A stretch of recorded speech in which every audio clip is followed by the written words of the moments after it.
নিষিদ্ধ রাজনৈতিক দল আওয়ামী লীগ ঘোষিত ঢাকা শহর লকডাউনকে কেন্দ্র করে কিন্তু এই অগ্নিসংযোগ এবং ককটেল বিস্ফোরণের ঘটনাগুলো ঘটেছে বলে পুলিশ প্রশাসন এবং গোয়েন্দা সংস্থাগুলো বলছে। 13 নভেম্বর ঘিরে সবার মনে একটা টানটান উত্তেজনা এবং আতঙ্ক বিরাজ করছে। আসলে কি হতে যাচ্ছে এই 13 নভেম্বর এবং কোন ধরনের নাশকতার ঘটনার সম্ভাবনা আছে কি নাকি এটা একটা আতঙ্ক সৃষ্টির চেষ্টা একটি দলের? জি, আপনি জানেন যে গত কয়েকদিন ধরেই রাজধানী ঢাকা সহ দেশের বিভিন্ন এলাকায় বাসে অগ্নিসংযোগ বা যানবাহনে অগ্নিসংযোগ এবং বিভিন্ন গুরুত্বপূর্ণ স্থাপনায় ককটেল বিস্ফোরণের ঘটনা ঘটেছে। শুধুমাত্র এই আগামীকাল 13 নভেম্বর নিষিদ্ধ রাজনৈতিক দল আওয়ামী লীগ ঘোষিত ঢাকা শহর লকডাউনকে কেন্দ্র করে কিন্তু এই অগ্নিসংযোগ এবং ককটেল বিস্ফোরণের ঘটনাগুলো ঘটেছে বলে পুলিশ প্রশাসন এবং গোয়েন্দা সংস্থাগুলো বলছে। তবে আগামীকাল 13 তারিখ কি হবে সেটি আসলে বলা দুষ্কর। যদিও প্রশাসনের পক্ষ থেকে বারবার বলা হচ্ছে যে কোনো নাশকতা বা হামলার আশঙ্কা নেই, তবুও তারা কিন্তু বেশ সতর্ক অবস্থানে রয়েছে। কারণ হচ্ছে যে এসব ঘটনাকে কেন্দ্র করে আপনারা জানেন যে এই নাশকতা এবং এই বাসে অগ্নিসংযোগ এবং ককটেল নিক্ষেপের মতো ঘটনাগুলো কিন্তু জনমনে কিছুটা উদ্বেগ সৃষ্টি করছে। কারণ যখন একটি বাসে অগ্নিসংযোগ করা হয় তখন কিন্তু আশেপাশের লোকজন আতঙ্কগ্রস্ত হয়ে পড়েন এবং বাসে অগ্নিকাণ্ডের ঘটনা পরে যদিও ফায়ার সার্ভিস ঘটনাস্থলে পৌঁছে আগুন নিয়ন্ত্রণ করে, তারপরেও কিন্তু কিছুটা উদ্বেগ বা ভয় কাজ করে। তবে আগামীকাল যে 13 নভেম্বর যে লকডাউন কর্মসূচি, সেই লকডাউন কর্মসূচিকে কেন্দ্র করে কিন্তু প্রশাসন খুব কঠোর অবস্থানে রয়েছে। আচ্ছা, প্রশাসন থেকে বারবার বলা হচ্ছে বড় ধরনের কোনো নাশকতার আশঙ্কা নেই, আবার সেই সঙ্গে কার্যক্রম নিষিদ্ধ আওয়ামী লীগের নেতাকর্মীদের ধরপাকড় চলছে, ঢাকা আশেপাশে জেলায় বিজিবি মোতায়েন করা হয়েছে। এক্ষেত্রে নাশকতার আশঙ্কা ঠেকাতে প্রশাসন কি কিছু করতে পারবে নাকি কার্যকরভাবে পরিস্থিতি নিয়ন্ত্রণে কিছু করতে পারবে, কি মনে হয় আপনার? দেখুন, গত 2 দিন আগে কিন্তু নিষিদ্ধ রাজনৈতিক যেটি আওয়ামী লীগের বেশ 22 জনকে গ্রেপ্তার করা হয়েছিল শুধুমাত্র প্রধান উপদেষ্টার কার্যালয়ে যমুনার আশেপাশে গ্যাস বেলুন ওড়ানোর অভিযোগে। একটা গোয়েন্দা তথ্য ছিল যে এই যমুনার আশেপাশে প্রায় 1 লক্ষ গ্যাস বেলুন উড়ানোর একটা পাইতারা বা কর্মসূচি এই নিষিদ্ধ রাজনৈতিক দলের রয়েছে।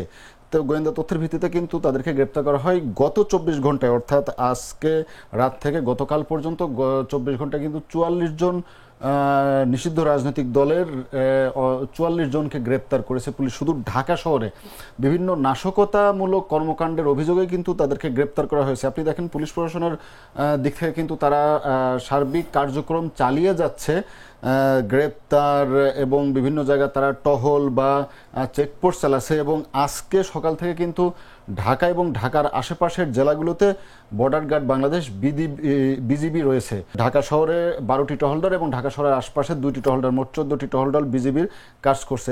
এর পাশাপাশি বাংলাদেশ পুলিশের, ঢাকা মেট্রোপলিটন পুলিশ, বাংলাদেশ আনসার, ঢাকা মহানগর গোয়েন্দা পুলিশ সহ বিভিন্ন গোয়েন্দা বাহিনীও কিন্তু একযোগে মাঠে কাজ করছে।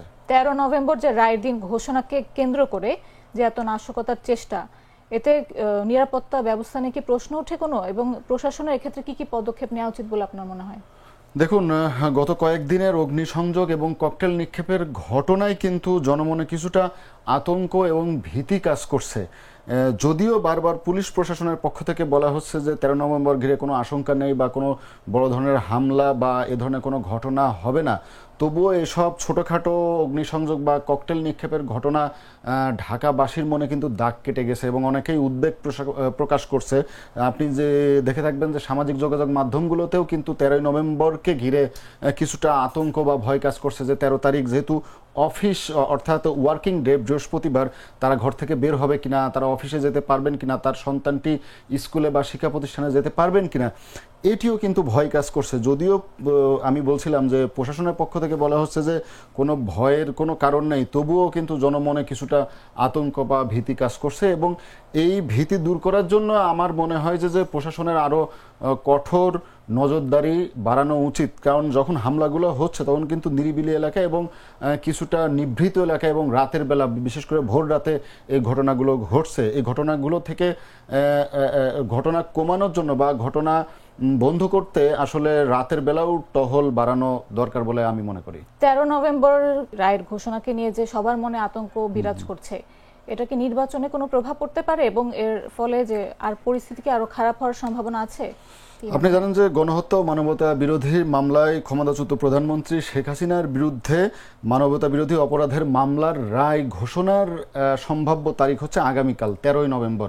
এই 13 নভেম্বরকে কেন্দ্র করে কিন্তু ক্ষমতাচ্যুত আওয়ামী লীগ দল তারা কিন্তু আগের থেকে গত কয়েকদিন ধরেই সামাজিক যোগাযোগ মাধ্যমে মেসেজ বা বার্তা দিয়ে আসছে যে 13 তারিখ ঢাকা শহর লকডাউন করা হবে, বিভিন্ন কর্মসূচি গ্রহণ করা হবে।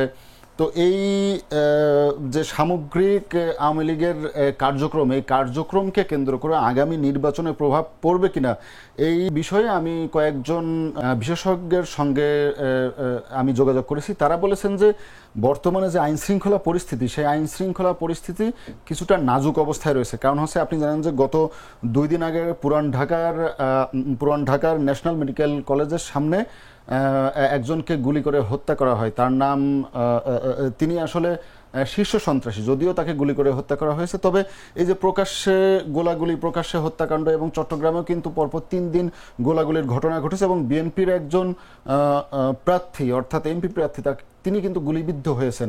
এই যে দেশের বিভিন্ন জায়গায় গোলাগুলি, বাসে অগ্নিসংযোগ, ককটেল নিক্ষেপ, এই সামগ্রিক বিষয়কে কেন্দ্র করে আগামী নির্বাচনে কিছুটা হয়তো প্রভাব বিস্তার করতে চাচ্ছে আওয়ামী লীগ।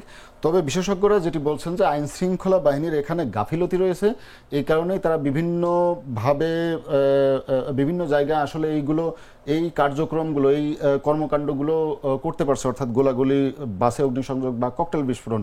যদি প্রশাসন যদি আরও কঠোরভাবে নজরদারি করে এবং তাদের সার্ভিলেন্স যদি আরও বৃদ্ধি করে, তাহলে এই ঘটনাগুলো কমে আসবে এবং জনগণ যাতে ভয় না পায়, জনগণ যাতে ভোট কেন্দ্রে নির্বিঘ্নে যে তাদের ভোটাধিকার প্রয়োগ করতে পারে, সেই জন্য প্রশাসনের আরও কঠোর নজরদারি দেওয়া উচিত। কারণ হচ্ছে যে মানুষ যদি ভয় পায় তাহলে কিন্তু মানুষ, আমি যেটি বলছিলাম, ঘর থেকে বেরোবে না। কারণ আগামীকাল 13 নভেম্বর দেখা যাচ্ছে যে আওয়ামী লীগ অনেক আগের থেকেই ঘোষণা দিয়ে আসছে যে অনেক বড় কিছু হবে বা কি হবে, কিন্তু দেখা যাচ্ছে কালকে কিছুই হবে না।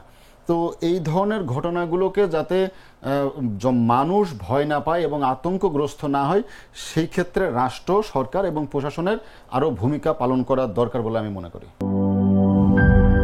4 গুণ শক্তিশালী এনজাইম ও অধিক ফেনা সমৃদ্ধ অরিক সিলভার ওয়াশ মাত্র 70 টাকায়।